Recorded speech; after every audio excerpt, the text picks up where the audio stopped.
Konflik antara Rusia dan Ukraina pada 2026 menunjukkan perubahan pola perang yang cukup jelas. Rusia tidak lagi hanya mengandalkan kekuatan darat, tetapi menggabungkan serangan jarak jauh dengan teknologi yang relatif murah dan fleksibel. Penggunaan drone, rudal, dan bom berpemandu kini menjadi inti strategi. Ini bukan sekadar peningkatan intensitas, tetapi perubahan cara perang dijalankan secara sistematis dan berlapis.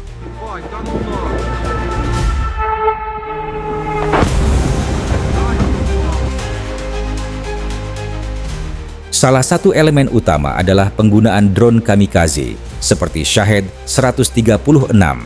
Drone ini digunakan dalam jumlah besar untuk menyerang infrastruktur dan memancing respons pertahanan udara.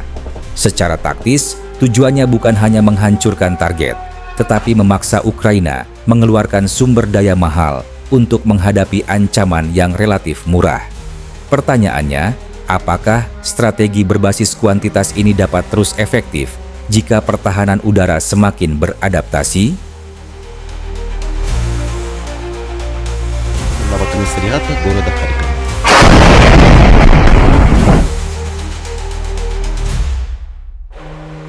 Setelah gelombang drone, Rusia biasanya melanjutkan dengan rudal balistik seperti Iskander-EM.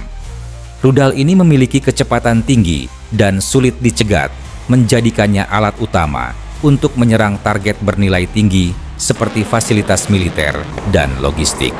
Kombinasi drone dan rudal menunjukkan pendekatan berlapis yang dirancang untuk meningkatkan peluang tembus. Namun, apakah penggunaan sistem mahal seperti ini dalam jangka panjang akan membebani kapasitas produksi Rusia?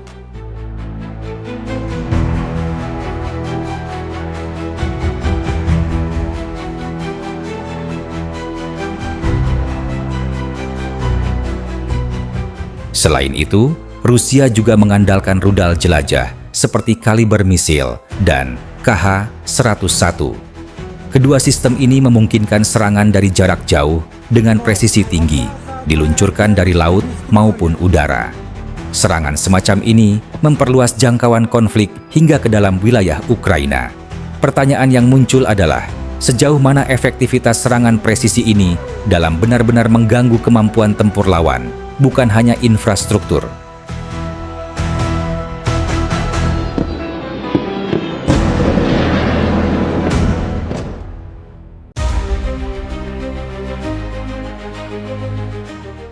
Di garis depan, penggunaan drone taktis seperti Zala Lancet menjadi semakin penting.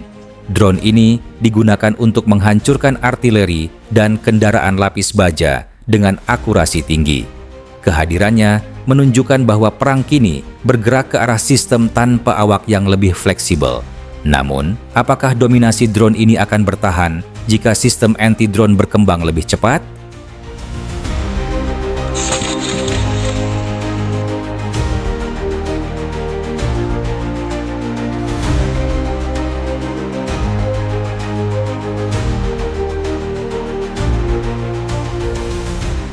Rusia juga kembali mengandalkan bom udara berat seperti FAB-3000 yang dilengkapi kit luncur.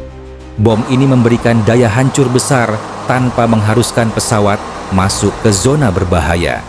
Penggunaan bom semacam ini menandakan bahwa Rusia masih mengandalkan efek destruktif skala besar untuk menekan lawan. Pertanyaannya, apakah pendekatan ini efektif secara militer atau lebih berdampak pada tekanan psikologis?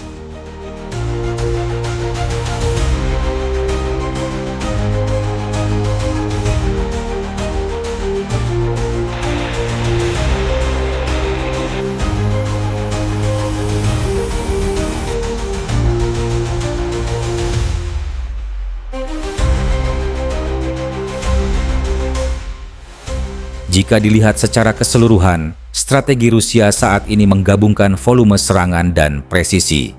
Drone digunakan untuk menguras pertahanan, sementara rudal dan bom digunakan untuk menghantam target utama. Pendekatan ini menunjukkan adaptasi terhadap kondisi medan tempur yang kompleks. Namun, apakah kombinasi ini cukup untuk menghasilkan terobosan strategis atau hanya mempertahankan kebuntuan yang sudah berlangsung lama?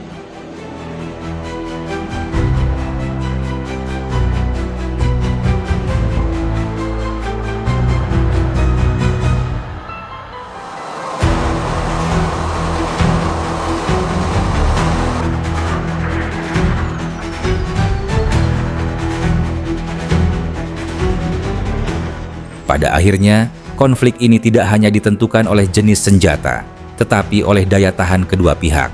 Rusia menunjukkan kemampuan untuk terus melancarkan serangan berlapis, sementara Ukraina terus beradaptasi dalam bertahan. Pertanyaan paling serius adalah, dalam perang yang semakin bergantung pada teknologi dan logistik ini, siapa yang lebih mampu mempertahankan kapasitasnya dalam jangka panjang?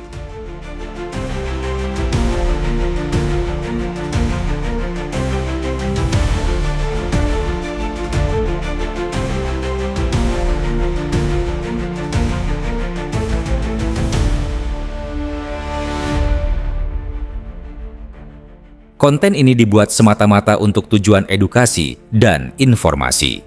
Konten ini dimaksudkan untuk memberikan wawasan berdasarkan data terverifikasi, sumber yang kredibel, dan analisis yang cermat. Tujuan kami adalah untuk menumbuhkan pemahaman yang lebih mendalam tentang teknologi militer modern dan kejadian terkini, bukan untuk mempromosikan atau mendukung segala bentuk konflik, propaganda, atau agenda politik. Kami sangat menentang penyebaran misinformasi dan berita palsu. Setiap informasi yang disajikan telah bersumber dengan cermat dari referensi yang dapat diandalkan dan tersedia untuk umum. Kami mendorong pemirsa untuk mendekati topik dengan pemikiran kritis dan menghormati semua pihak yang terlibat, dengan tetap berfokus pada berbagi pengetahuan dan diskusi terbuka.